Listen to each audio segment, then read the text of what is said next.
Et bonjour à tous, on se retrouve pour le septième et dernier jour de ce chantier de mise en peinture d'une maison neuve. Au travers de ces différentes vidéos, j'aurais eu donc l'opportunité de vous présenter un petit peu ma manière de travailler et aussi de vous expliquer que chaque étape du processus peut être à la carte et vous pouvez garder un maximum de tâches à faire vous-même pour vraiment passer avec un minimum de budget sur le chantier. Avant d'enlever mes polyans au sol, j'enlève tous les petits éléments de masquage à droite à gauche pour pouvoir ensuite tout envoyé en déchetterie, en centre de tri, que vous retrouverez sur le devis pour la contribution au paiement de l'évacuation des déchets en centre. Je termine de poser les plaintes que je n'ai pas pu poser la veille puisque je passais les murs en peinture et que la colle ne tient pas sur de la peinture fraîche. Aujourd'hui, je travaille avec une colle différente que je connais, qui ne rétracte pas au séchage et dont je pourrais passer immédiatement les acryliques dessus. Ici, ce n'était pas prévu dans le devis, mais mon éthique professionnelle m'interdit de laisser une salle de bain en peinture mate. Je sais très bien ce que ça va donner au fur et à mesure du temps. Ce n'est pas du tout adapté à une pièce d'eau, donc je passe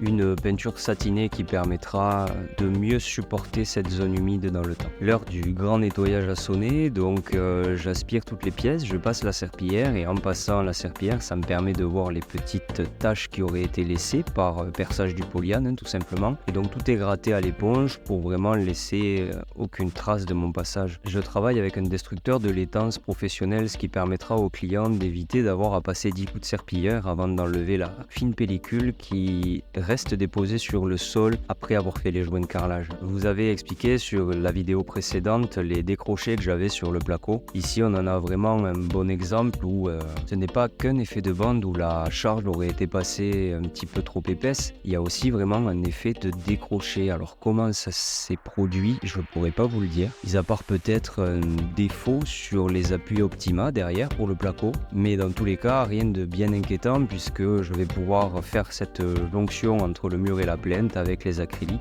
Ici je travaille avec un acrylique un peu spécial que j'ai déjà testé et approuvé vraiment sur plusieurs chantiers qui me permet de ne pas le repasser en peinture et il ne jaunit pas dans le temps. Il y a des chantiers sur lesquels je l'ai posé il y a plus de 3 ans et je n'ai pas d'effet de jaunissement sur ces acryliques là. Bon, je ne savais pas exactement à quelle heure les clients allaient arriver sur le chantier et je m'excuse d'ores et déjà pour la qualité audio de l'enregistrement que vous allez voir, mais ça représente bien l'essence même de ce pourquoi je fais ce métier d'artisanat et cette petite étoile que je cherche dans les yeux des clients.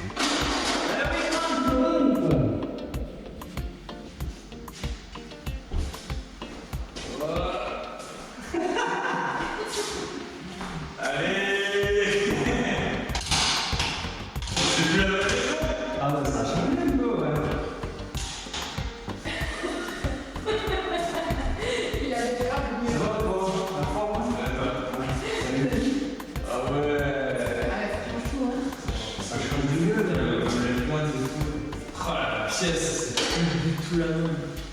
Et il me reste cette partie-là à nettoyer. Le reste, ça va avoir des parties. Putain, ce mur, il est fou! Ah, mais c'est trop beau avec les plaintes. Ah ouais. Alors,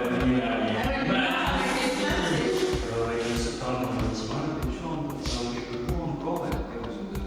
Ah, t'as nettoyé tout? Ah ouais, c'est clair. Franchement, ça a plus du tout la même gueule.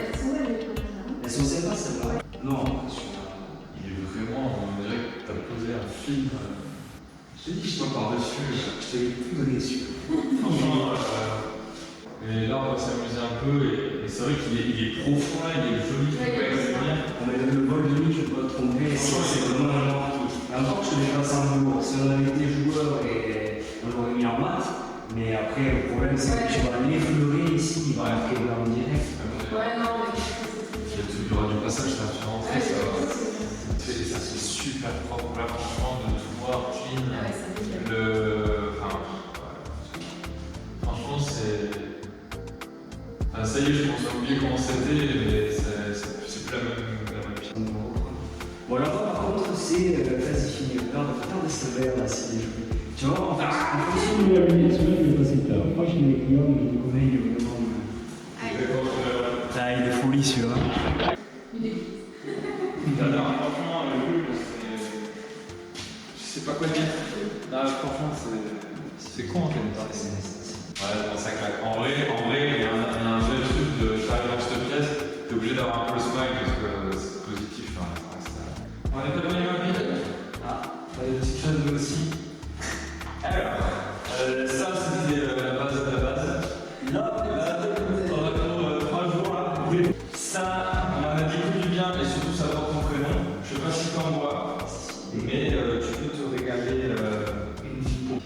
gentil, merci. Ensuite, on a pensé à ça. Je te laisse ouvrir. Ça, c'est un peu ta signature. Vas-y, je vais passer au dessus.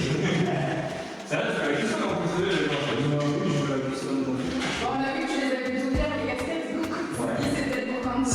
Bah tiens, et là, ça c'était le petit dernier truc. Ils sont très cool, Ouais, là, le coquille.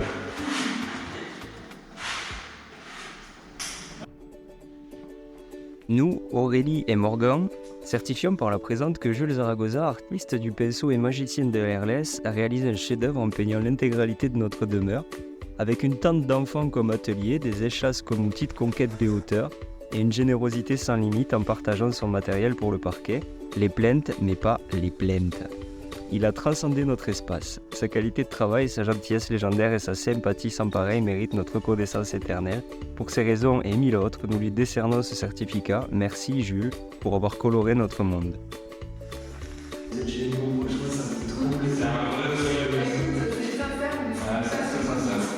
Merci, merci à toi. Vraiment. Oh, mais c'est cool. Alors ce qui vient de se passer là, c'est juste hyper valorisant pour, je pense, n'importe quel artisan dans son boulot. Quand des clients prennent le temps de faire un cadeau personnel et de remercier pour le travail accompli. Mais quel bonheur, on devrait tous pouvoir vivre ça dans nos métiers, peu importe le métier. C'est hyper motivant, c'est hyper engageant et ça donne constamment envie de faire de mieux en mieux, de plus en plus. C'est comblé de bonheur et avec le cœur léger que je repars de ce chantier. Mais bon, il me reste encore un petit peu de travail, donc pour enlever les odeurs de peinture, rien de mieux qu'un petit bâton d'encens. Un dernier tour du chantier pour être sûr de ne passer à côté d'aucun défaut qui serait laissé. Je termine le nettoyage et puis je ferme pour la dernière fois le chantier. Merci à vous d'avoir suivi cette série de vidéos qui aura eu pour but de vous expliquer le déroulé d'un chantier dans sa globalité sans pour autant rentrer dans le détail. Je me tiens à votre disposition si vous avez des questions techniques et je suis pleinement ouvert à la critique si elle est constructive. Encore une fois, merci et merci. Bonne journée à vous.